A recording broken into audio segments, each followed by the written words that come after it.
800 miles from the British wine, port. English. At the mouth of the River Douro lies Oporto, gateway to the wine-growing districts of the Upper Douro.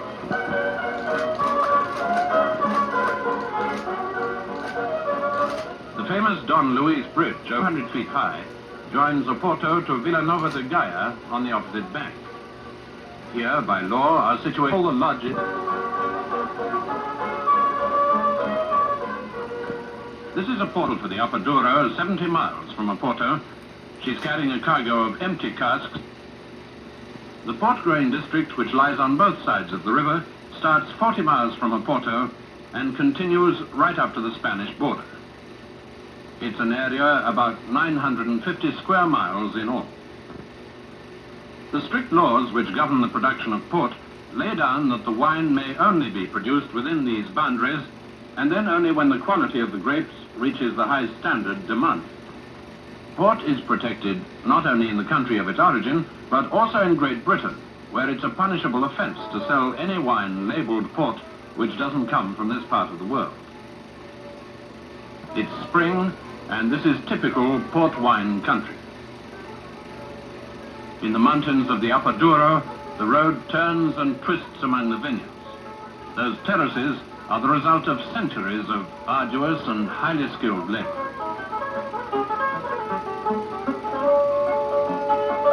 These men are preparing new terraces over ground which is so hard that blasting is often necessary to break up the rock.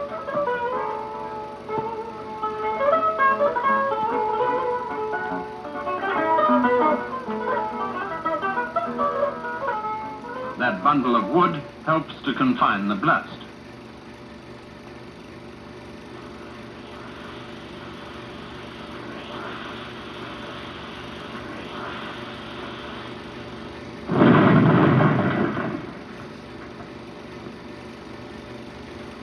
The ground here is struck, or a sort of line interval through the region. It's used to build the terrace walls. In spite of the fact that no cement or bonding material is used, the walls remain remarkably symmetrical and solid. The terraces are built to prevent the heavy rains and storms from washing away the soil and destroying the vineyard.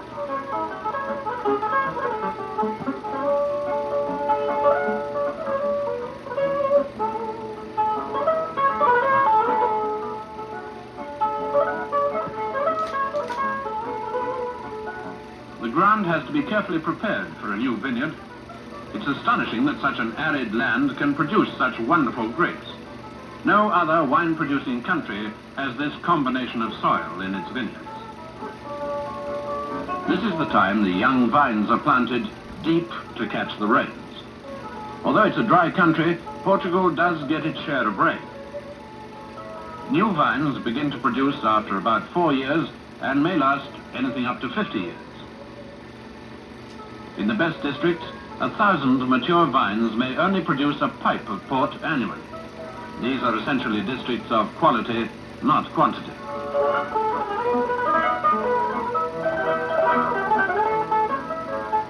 Here's a Portuguese vine being grafted onto American stock. The American vine is used because it withstands the disease of phylloxera, which scourged the European vineyards round about 1868. Although the disease came from America, strangely enough, the American vine is immune. For protection against mildew, the leaves are sprayed with copper sulfate solution, which is mixed in great tanks and taken by ox cart to the terraces.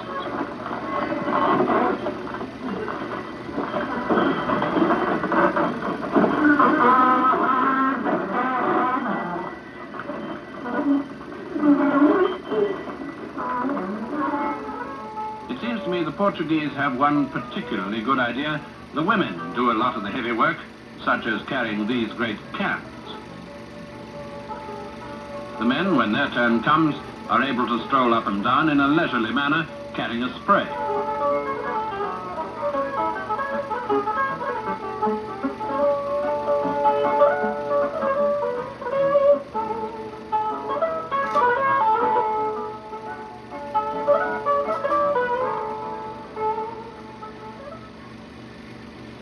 At last, spring and summer have hit September, the time of the vintage. Center of the Upper Douro. The farm are at the top, the house of the proprietor in the middle, and below the lagars and lodges where the wine is made and stored. Now the grapes are ready for picking. The bloom on them contains the ferments which start turning the juice into wine.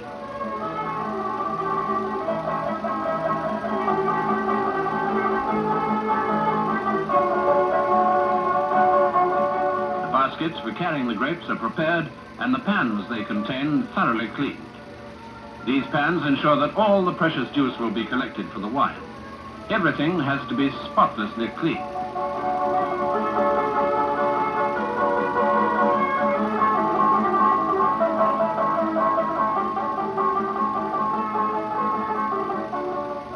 After the vats or tunnels into which the wine is run have also been thoroughly cleaned, they're carefully inspected.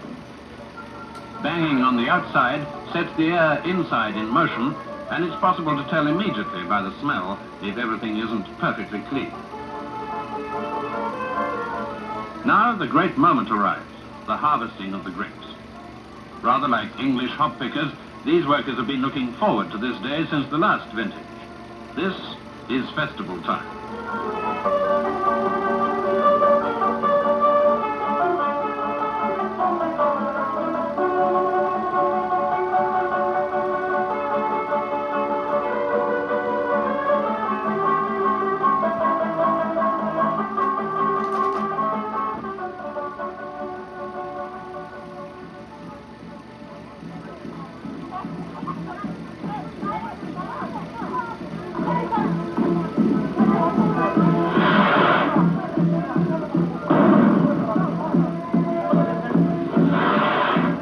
These are charming, friendly, and good-natured people.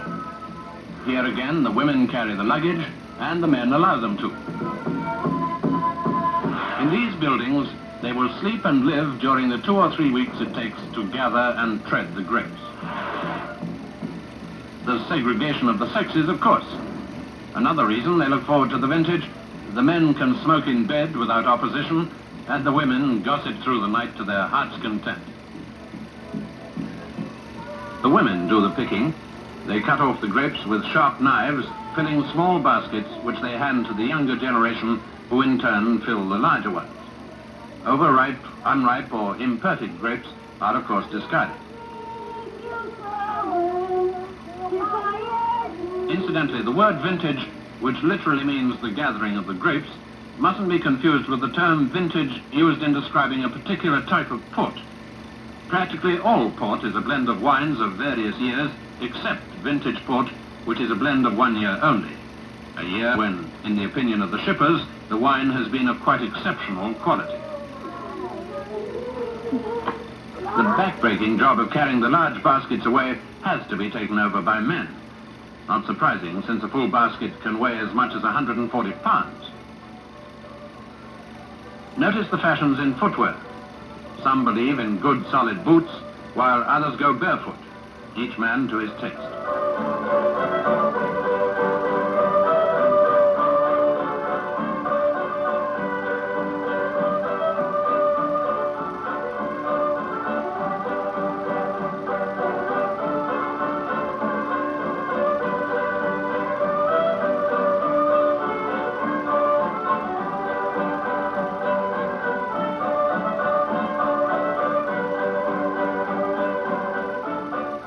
At this point, the grapes are emptied into the lagars or treading tanks.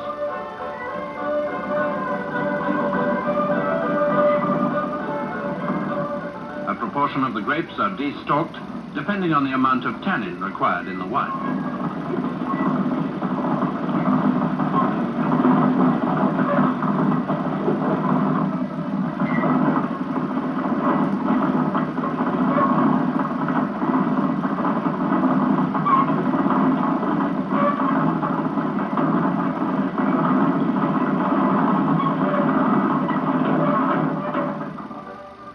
Lunchtime affords a welcome break. Today, the main dish is made from bacalhau, dried cod, and very good it is, too.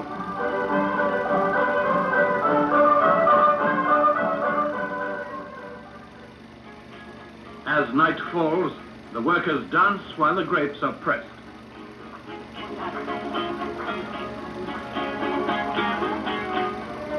The next stage is called monkeying. This keeps the wine stirring, continues the fermentation, and keeps the must fresh. Later, all impurities, together with the skins and pips, rise to the surface and form a crust. Then the natural sweetness or sugar content must be measured. An instrument called a balanche is put through the crust and a sample drawn and tested.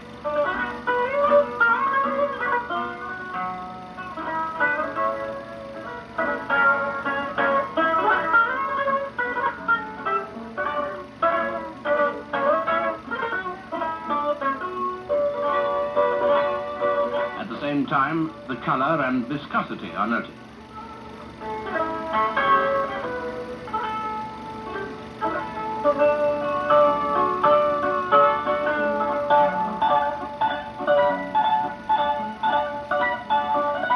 When the desired degree of sweetness is reached, the wine is run off into the tunnels, leaving the crust.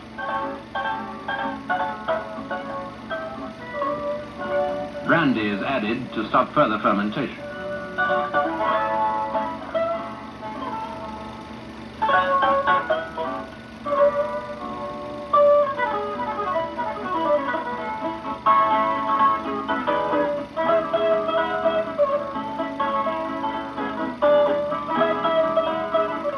The quantity of must or grape juice is chalked on a slate in litres beside the word vino, and the amount of brandy beside the initials AD, aguardiente.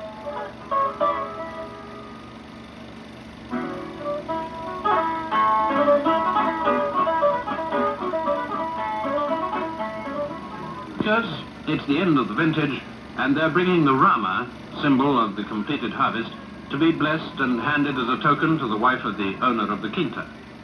It's a charming ceremony, and great prestige is gained by the fortunate girl chosen for the presentation. Viva Città Rueda! Viva os ingleses! Viva o nosso terceiro! Viva o nosso rugador! And now it's goodbye to the quinta, the vineyards, and the vintage for yet another year.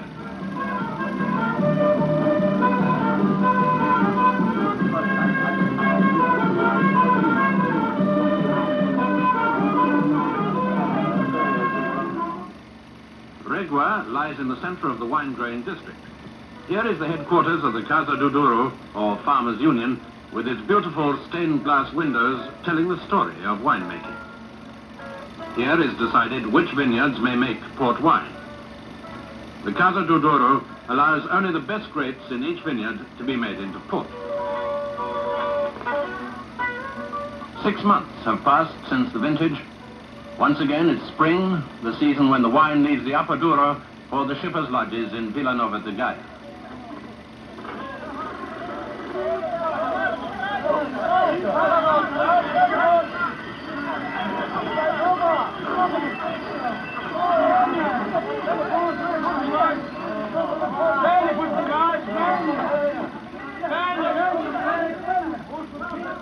The wine is loaded into the barco rebelo. Water is splashed over the casks to remove the dry Douro dust.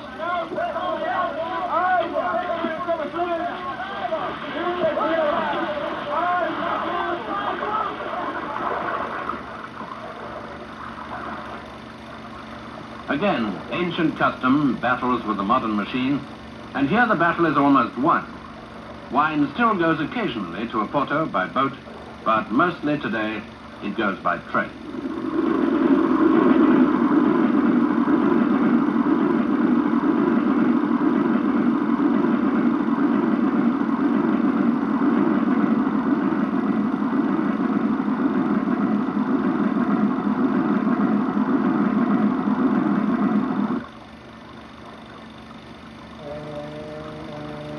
The boats come up from Oporto under sail, but they go down again with the help of the currents and the oarsmen.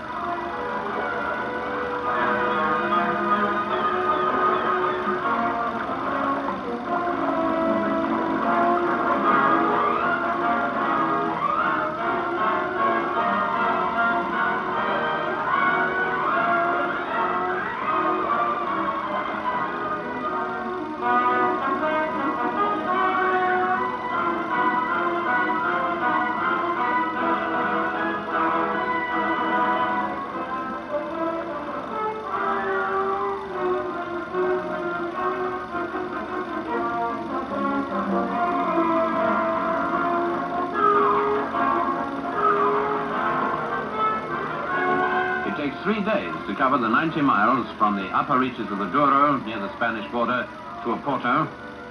During this time, the men live on their boat.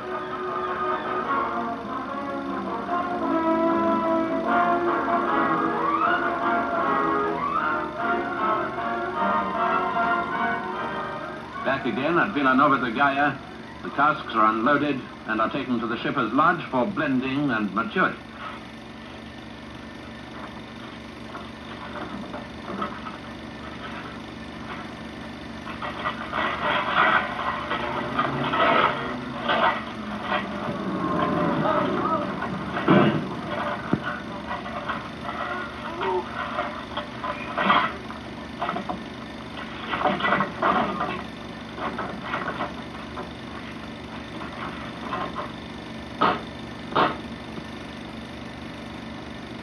The first operation is the insertion of an adze which removes the bung.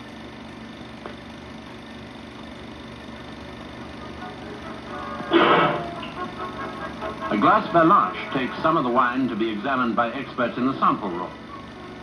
This is to confirm that everything is as it should be and that the wine is sound in every way.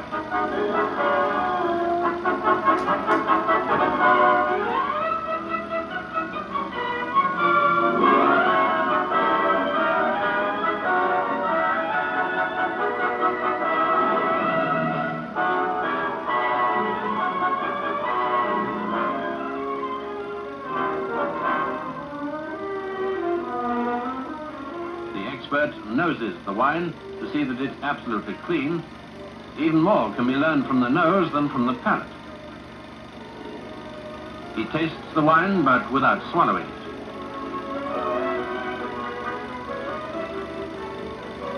If necessary, orders are given to add more brandy. Then the brandy and the new wine are pumped into the vat, the wheels turn, revolving a large wooden paddle, and the wine and the brandy are blended.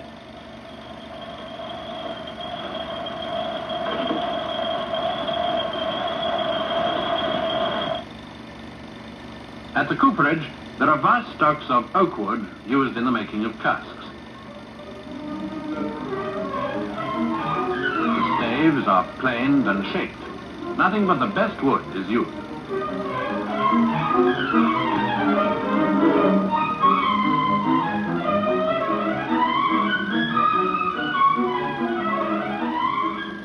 Nails are unheard of. They might contaminate the wine. The iron hoops are driven down onto the cask to keep it firmly together. The inside is trimmed until the head fits perfectly.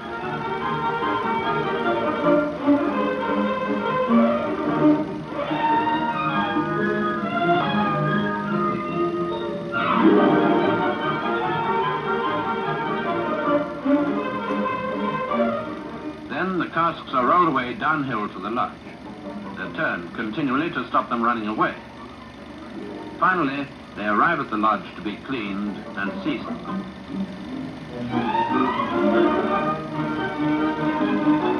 Two methods of cleaning are used in Oporto. Rotation over jets of steam is the new way, but some still use hot water and a length of chain which is kept in motion by rocking the cask to scour the interior.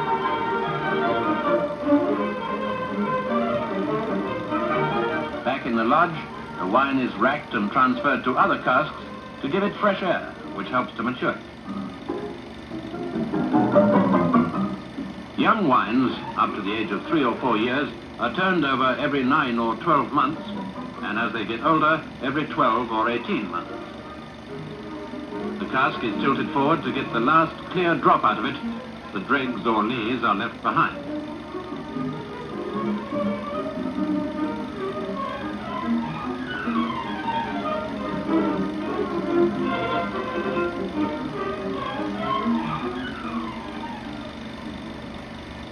Back in the sample room, those in charge start once more to make up their blends. This is a task demanding great skill and knowledge. The blend must match in style, quality, and continuity the wine that has already given satisfaction.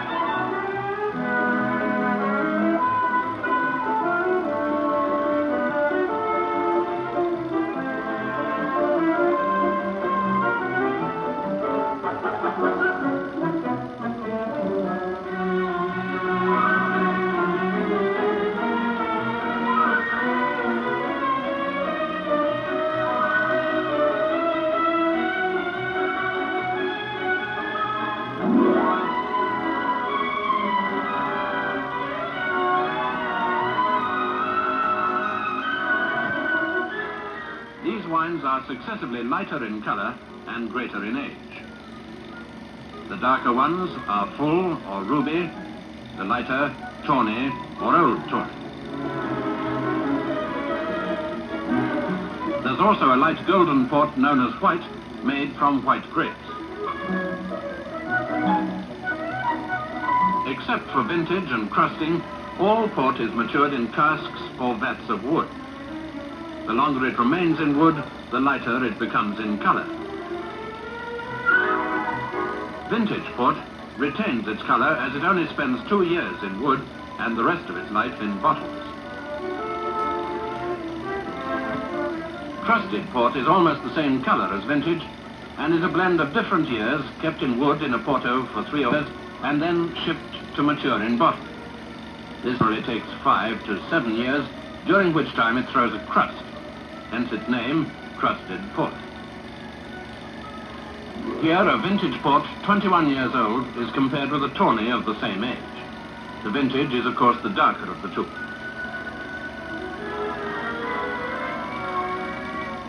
Having been blended and fined in bulk, is run off from the vats into casks for shipment.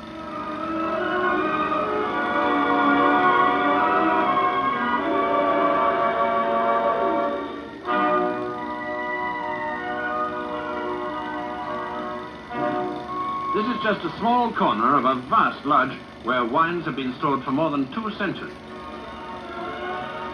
Before going on their journey, the casks are sometimes painted with red wine lees to improve their appearance.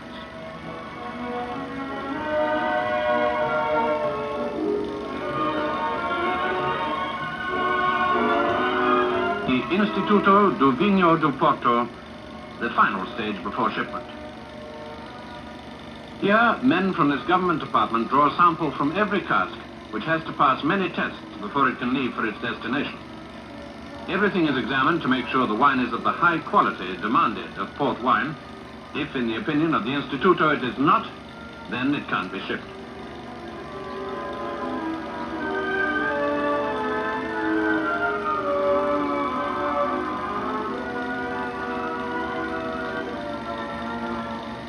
Finally, in this laboratory, scientists check wines to see they fulfill the high standards of purity demanded by law and for the good name of Portugal and port. Theirs is an unremitting watch and guard.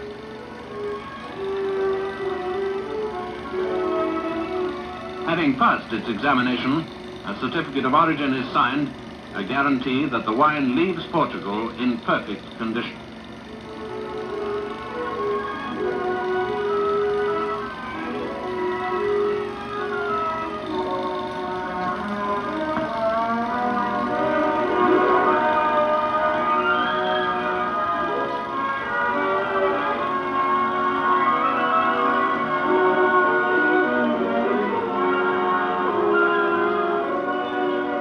And wherever good company and good wine are enjoyed, there will be found the king of wines.